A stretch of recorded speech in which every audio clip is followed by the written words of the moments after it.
24 फरवरी को यूक्रेन के खिलाफ रूस की फौज की बड़े पैमाने की जंगी कार्रवाई का एक बरस मुकम्मल हो जाएगा। तज्जियाकारों ने इब्तदाई तौर पर पेशगोई की थी कि रूस अगर दिनों नहीं तो चंद हफ्तों के अंदर यूक्रेन के दारुल हुकूमत कीव पर कब्जा कर लेगा। यूक्रेन की जानिब से जो मज़ाहमत हुई उसके लिए कम ही लोग तैयार थे और रूसी सदर व्लादिमीर पुतिन तो बिल्कुल भी नहीं थे। यूक्रेन के सदर व्लादिमीर ज़ेलेंस्की ने अमेरिका की जानिब से उन्हें मुल्क से इनखला की पेशकश को ये कहकर मुस्तरद कर दिया कि लड़ाई यहाँ हो रही है और मुझे सवारी नहीं हथियारों की ज़रूरत है। सदर ज़ेलेंस्की ने कीव में रहने का अज़्म किया और मार्शल लॉ का ऐलान कर दिया। जंग की धुंध ने जल्द ही यूक्रेन को अपनी लपेट में ले लिया और इब्तदाई 10 दिनों के अंदर ही यूक्रेन के 15 लाख से ज़्यादा शहरी मुल्क छोड़कर पनाह गुज़ीन बनने पर मजबूर हो गए। इस दौरान मगरबी ताकतों ने रूसी हुकाम पर पाबंदियां आयद कीं और यूक्रेन को अरबों डॉलर की फौजी मदद और भारी असलहा फराहम किया। मार्च के अवाइल तक रूसी फौज जनूब और मशरक़ में तेज़ी से पेशकदमी करते हुए खैरसन के इलाके में दाखिल हुई और यूक्रेन के जनूब मशरक़ी शहर ज़पोरिज़िया में वाक़ यूरोप के सबसे बड़े जौहरी पावर प्लांट पर काबिज़ हो गईं। रूसी फोर्सेस ने कीव के मज़ाफ़ात तक पहुंचने की कोशिश की, लेकिन उन्हें जल्द ही अफरादी क़ुव्वत में कमी का सामना करना पड़ा।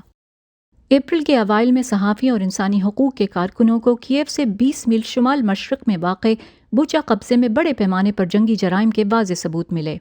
उन्होंने जोर दिया कि रूसी फौजियों ने जानबूझकर आम शहरियों को निशाना बनाया। सड़कों पर इधर उधर बिखरी और इज्तमाई खबरों से सैकड़ों लाशें दरियाफ्त की गईं।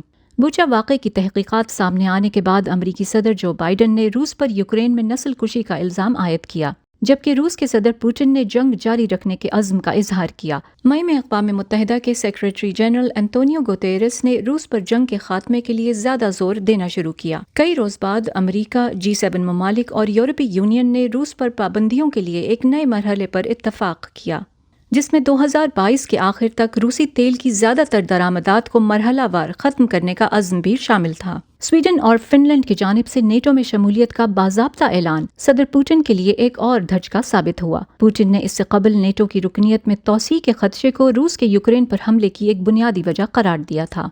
मौसम गर्मा के आगाज़ पर यूक्रेन की अफवाज ने जवाबी कार्रवाई करते हुए अहम कामयाबियां हासिल की। इस दौरान रूस ने 30 सितंबर को गैर कानूनी तौर पर यूक्रेन के शहरों डोनेट्स्क, खैरसन, लुहांस्क और ज़पोरिज़िया के साथ इल्हाक कर लिया, जिसने रूस के मशरक़ की जानिब कंट्रोल को मज़ीद गहरा कर दिया। जहां 2014 में रूस ने पूरे क्राइमियन जजीरे, लुहांस्क और डोनेट्स्क के कुछ हिस्सों पर कब्जा किया था। अक्टूबर में एक धमाके से रूस और क्राइमिया को मिलाने वाले पुल को शदीद नुकसान पहुंचा। इस जजीरा नुमा को रूस ने 2014 में अपने मुल्क में ज़म कर लिया था। यूक्रेन पर धमाके में मुलविस होने का इल्ज़ाम लगाते हुए रूस ने जवाबी कार्रवाई की। रूस के तवानाई के बुनियादी ढांचे पर बमबारी की और अहम तनसीबात और मौसम सरमा से पहले बिजली के अहम ग्रिड्स को तबाह कर दिया। यूक्रेन ने नवंबर के अवाइल में एक और अहम कामयाबी हासिल की, जब यूक्रेन के जनूबी पोर्ट सिटी खैरसन से रूसी फौज ने पसपाई इख्तियार की, जहां कभी 2.5 लाख अफराद रिहाइश पजीर थे। जंग के नतीजे में यूरोप में अफरात ज़र की शरह बढ़ गई, जिसने बहरान को मजीद गहरा किया। रूस का ख्याल था कि जंग के नतीजे में यूक्रेन से आने वाले पनाह गुज़ीनों की नई लहर और बढ़ती हुई महंगाई से यूरोप में जंग की हिमायत को नुकसान पहुंचेगा।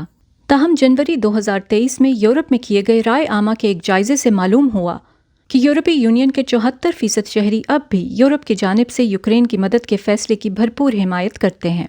दिसंबर 2022 में इप्सस के ऐसे ही एक जायजे के मुताबिक अमरीकियों की अक्सरियत ने यूक्रेन के लिए अमरीकी इमदाद की हिमायत की, लेकिन निस्फ तादाद का कहना था कि यूक्रेन को जितनी जल्दी मुमकिन हो अमन के हुसूल की कोशिश करनी चाहिए, ख्वाह कुछ इलाकों से महरूम ही क्यों ना होना पड़े।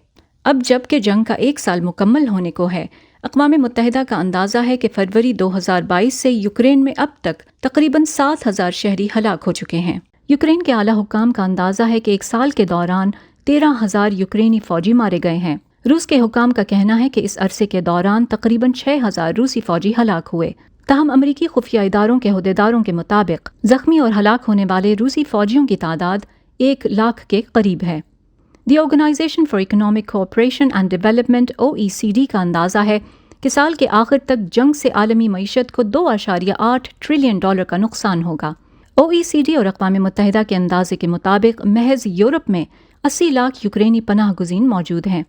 कई लोगों को जंग के इंसानी और मौशी असरात की शिद्दत का अंदाज़ा होना शुरू हो चुका है, लेकिन अभी दोनों मुल्क ही पीछे हटने को तैयार नजर नहीं आते और तज्जियाकार बेयकीनी का शिकार हैं कि ये तनाज़ा कैसे और कब ख़त्म होगा।